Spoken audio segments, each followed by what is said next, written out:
Hey guys, what's going on? It's Ash here coming at you today in Raid Shadow Legends. I am thrilled to be joined by the current world record clan boss, billion plus damage dealer holder. I think that made sense. Mullet, what's up, man? Welcome to the channel. How you doing? What's going on, Ash? Happy to be here. I'm happy to have you, man. Look at this screenshot over here. 1.1 billion damage, dude. You are currently the record holder for the most damage in Clan Boss. That is absolutely insane. Before we get into the team, the comp, how you made it work, tell us a little bit about yourself. I know you stream like 3 or 4 times a week. I'll have that information for my viewers in the show notes below. I want you to start a YouTube channel, so hopefully you do that at some point in the future. But how long have you been playing Raid, and have you always been super into the Clan Boss as kind of your main forte in the game? Yeah, I've been playing Raid a little over 2 years now. Started end of March 2020, somewhere around in there. Okay. Clan Boss is probably my most time-consuming portion of Raid. Okay. Today. I just like building. I think my favorite part would be just building team comps and things like that. So this comp specifically ended up working. I ended up building this because my clan's a free-to-play clan. Oh my god. We had trouble struggling to clear Ultra Nightmare daily. So I am not free to play. Why am I not surprised? So I did my best to build the best team I could in order to try to help my clan kill it daily. This one turned out pretty well. That's pretty cool, man. I was going to say, if you're free to play with a +4 Brogni and Mountain King and Iron Brago and Ghostborn, well, you got to tell me your secrets, man. But that's really cool of you to help out the clan and stuff like that. And so is it basically for the last year or two or whatever, has it been you and Victor kind of jockeying for position in terms of the world clan boss record? Yeah, pretty much. It's so it was about Christmas whenever they came out with the empowerment system. And I was able to make a +4 Brogni and take the record and ended up pushing it to what it is now at the 1.1. Awesome. And then Victor has been right there the whole way. He's actually hit 1013 at this point, so he has hit 1 billion. So we are the only 2 people in the 1 billion point club so far. All right. Man, you are a whale, dude. You have 3 hegemons. Bro, share some of the wealth, man. My most wanted champion. Is there a champion that you don't have that you really want? Leorius. Okay, let's trade. Plarium, put that in feature into the game. Yes, sir! They'll never do it. Last question before we jump into the clan boss team and the comp and everything like that. Talk to me about Hydra clan boss. I'm sure all my viewers groaned when I said that. No one seems to like Hydra, but I do, man. What teams have you actually used any of your battles? We're on your account, by the way. I should mention that at the top here. What teams have you been using? Well, here's one of them right here, right? Yeah, I have read all my keys. We actually just, my clan just unlocked Brutal last rotation. So this was the first week I got to end up trying the Brutal key. I don't go too in-depth with it. I like full auto teams. So I run Duchess and Krisk for the most part. And then a nice combination of some HP burners along with some max HP damage dealers.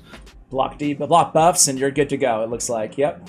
It's funny, our teams are very, very similar, the teams that we both kind of prefer, you know, construction-wise, and it's no real surprise there because there is kind of a meta that's developed, I would say, at least the quintessential kind of roles that we look for on Hydra Clan Boss teams. Do you like Hydra Clan Boss overall?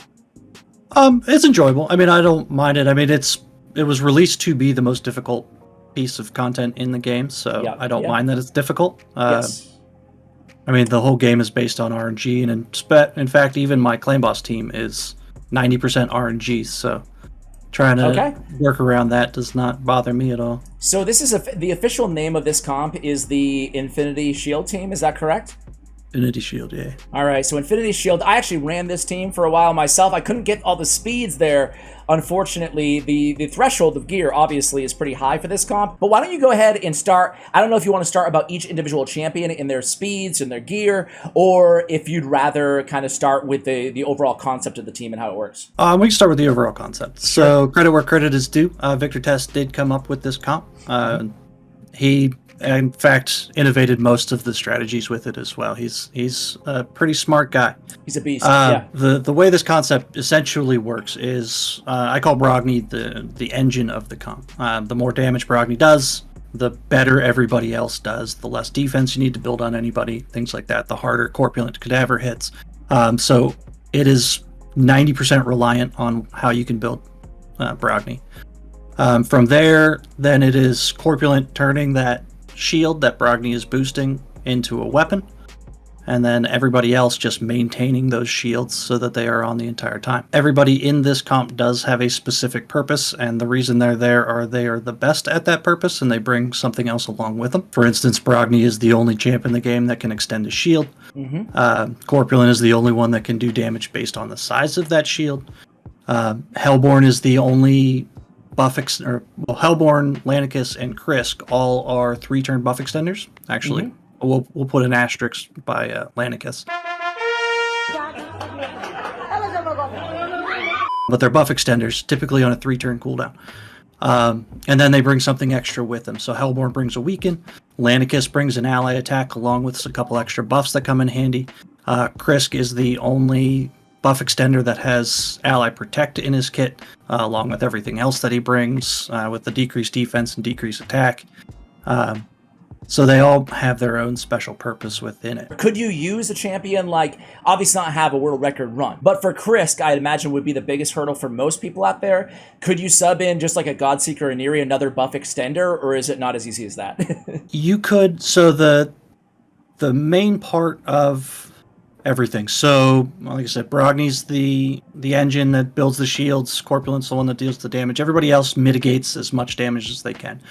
So you will need to have some sort of ally protect in there because it is the biggest chunk of mitigation within the team. So you could replace Krisk. However, it's not going to be quite the same team just because you're not going to get all that mitigation.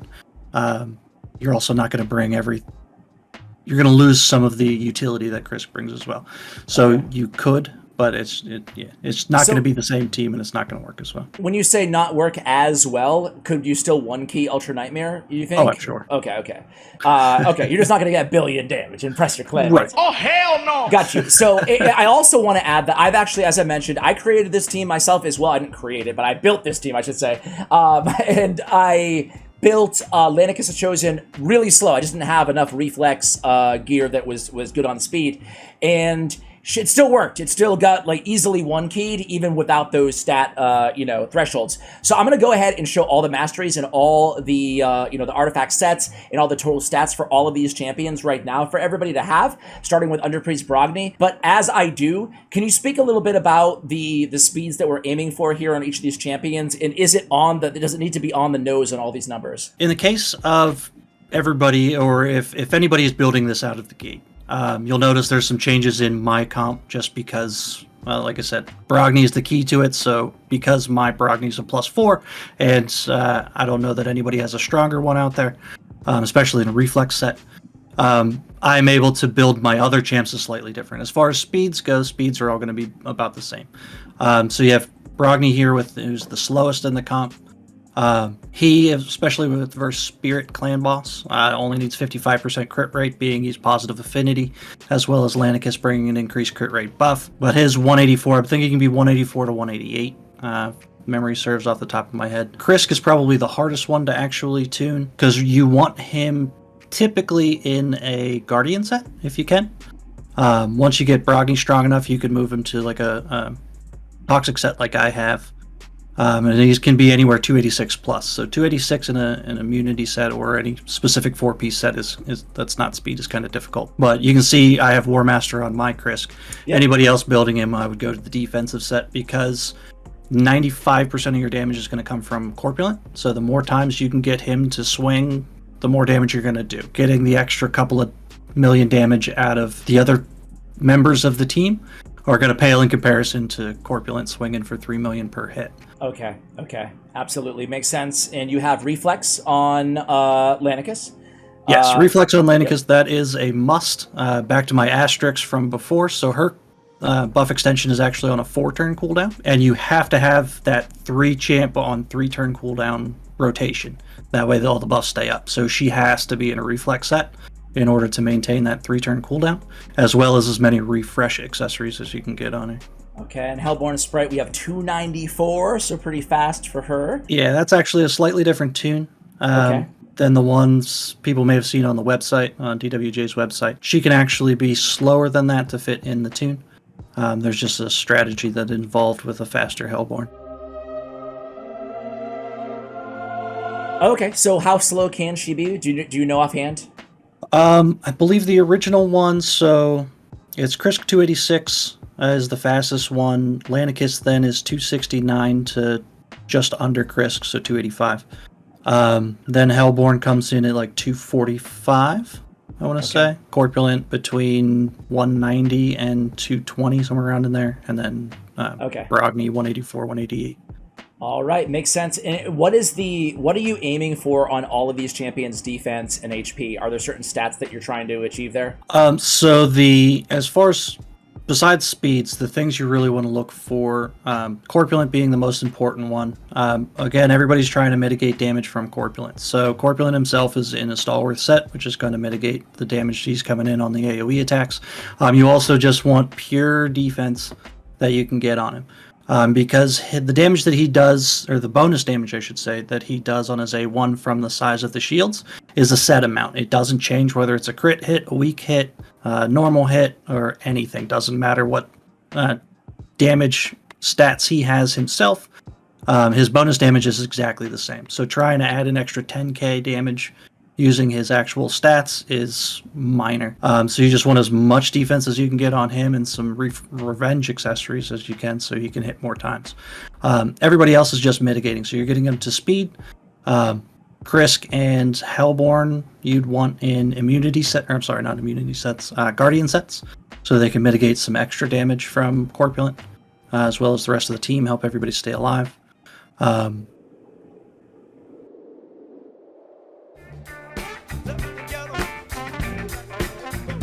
You need the accuracy, especially with Krisk, so that he can land the decreased defense and decreased attack, as well as Hellborn, so she can land the version of Weaken. Okay. And then everybody else is just defense, so they can stay alive. Okay, easy enough, easy enough. So we have the run, the record-setting run to show to my viewers. I'm going to go ahead and put that. It wasn't the whole run. How long did it take? I have the whole run itself was 46 minutes. I recorded the last 12 minutes of it or so because I knew it was going to be a good one. Okay, fantastic. Do you think that we can... Actually, we need to talk about the AI here. So let's do that first, and then let's go ahead and play that. So why am I going to the help menu? Here we go. Let's bat. Ooh. You don't mind if I use the key? Oh, Okay. I owe you 100. Oh, yeah, 100 gems. All right. I thought I loaded a key. I've got some extra keys sitting around. I thought I had one loaded. So looking at the team comp here, does order matter? Do you want Krisk in the first position? You do want Krisk in the first position. So part of what I said before about the strategy, the stun target is going to make a difference here. Krisk you want in the front because of the placement of the shield. So the skill shield from his passive is going to land first. And then everybody else is wearing divine sets, so they have a second shield. So you can put Hellborn in the lead, but it'll flip the rotation of the shields and you can't place a third one. So I do like Krisk in the lead. And then as far as stun targeting goes, so whenever Krisk puts up his A3, he puts up increased defense on himself, which then the clan boss is going to avoid. So the clan boss is then going to go down the line, in which case that's why we have Hellborn in second place, so she becomes the stun target. Okay. So Krisk, we have a opener and don't use on the Invincible Shell A3. Hellborn, we are shutting off the Crumbling Flesh A2 ability. We have Underpriest Brogni, who's going to be opening and then never using again the Resilient Glow ability. And then Lanicus is going to be again opening and then not using again the Banner of Legends, which is why you don't have that booked out. And then we have Corpulent Cadaver, who's only going to be using his A1. There's no setup needed for this team, is there? Or is there? Maybe they didn't notice. The only thing that you have to watch out for is Lanicus on her first turn. So her A3 has a chance of taking an extra turn. You can't let her do that, or else she'll run out of her buffs. Okay. Well, do you mind if I go ahead and start this run, and then we'll watch the completion on the replay? Absolutely. Go for it. All right. So here we go. Obviously, no aura, and maybe just trying to talk my viewers into what's happening as it happens here, right? So the beauty of this team and how it all synergizes together. So you'll see, obviously, the shields are out. We've got the set shield first and then skill shield second.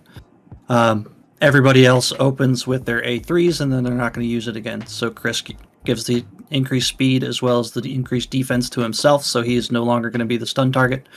Lanicus puts up her buffs, and she never goes again. Brogni does the same. He puts up the block debuffs and increase attack and never uses that again as well. And that's it. And that's it, right? Pretty much.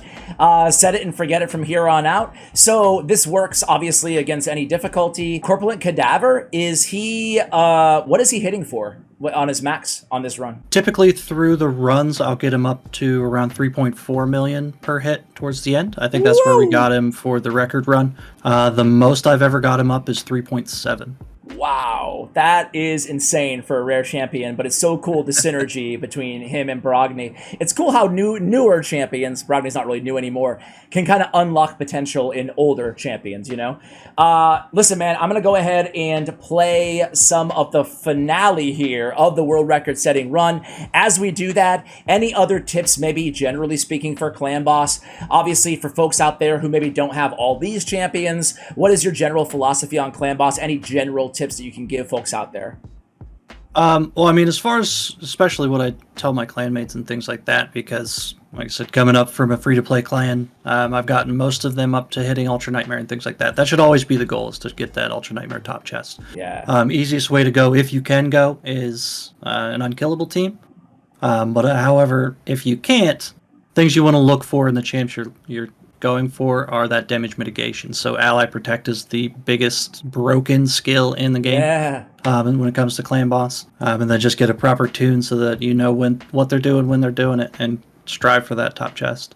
Yeah, and you mentioned it earlier, but Deadwood Jedi's website is a fantastic resource for folks out there who are looking for any sort of Clan Boss team. He has them all up there, so many, and he actually just redid his site too, so it's actually incredible right now, the tools that he has and all the guides that he has out there. So that will be linked for you guys in the show notes below, along, again, with Mullet's Twitch channel, and hopefully soon his YouTube channel. Guys, I'm going to go ahead and put on the rest of this run in the background. You guys can go ahead and enjoy all those hard hits from Corpulent Cadaver. Mullet, thank you so much for coming on. Any final words before we let you go? No, I guess not. Easy enough, man. Easy enough. Well, thank you so much for taking the time out. Congratulations on your success. Insane team, insane run, and we hope you hold the record for a little bit longer here. Actually, yeah, we're going for next step is to one key the Clan Boss in its entirety. So we're about 68 million away. What? That is insane. Just like one shot. Yeah, no big deal. Okay, well, keep us updated on that. We'd love to have you back on when you do that. Thanks again for taking the time, man. Thanks for having me, Ash. All right, guys. Enjoy the rest of the replay here. I'll put some music on in the background. And thanks again. Make sure you go ahead and give Mullet Reaver a follow on Twitch. That information for the third time will be in your show notes below. Thank you so much for watching. And as always, take care, guys. I'm walking around in the circle of life, doing the things I know, walking the same ways 100 times with the same soul. But do you ever try to path on the right side, put it up in your mind? But do you ever try to path on the left side, put it up in your mind? It's gonna be hard. You run, try, roll your mind. You run, try, roll your mind. You run, try, roll your mind. You run, try, roll your mind. Seeing all the water rain fill your eyes, doing the things they know, talking about the same old stories they've heard about the people they think they know. But do you ever try to path on the right side, put it up in your mind? But do you ever try to path on the left side, put it up in your mind? It's gonna be hard. You run, try, roll your mind. You run, try, roll your mind. You run, try, roll your mind. You run.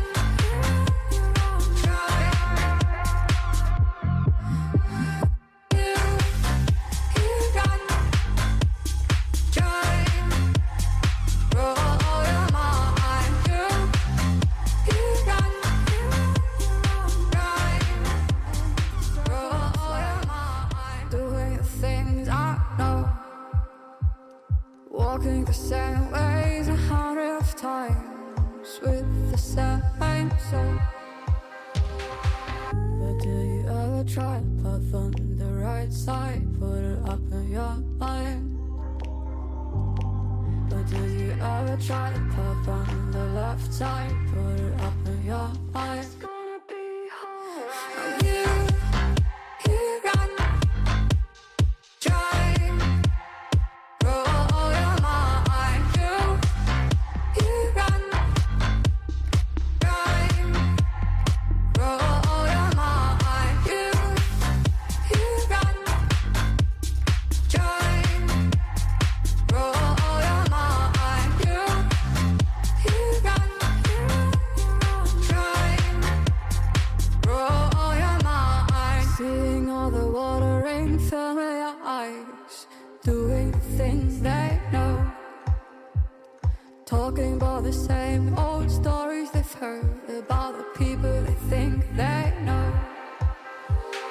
But do you ever try to puff on the right side, put it up in your mind? But do you ever try to puff on the left side, put it up in your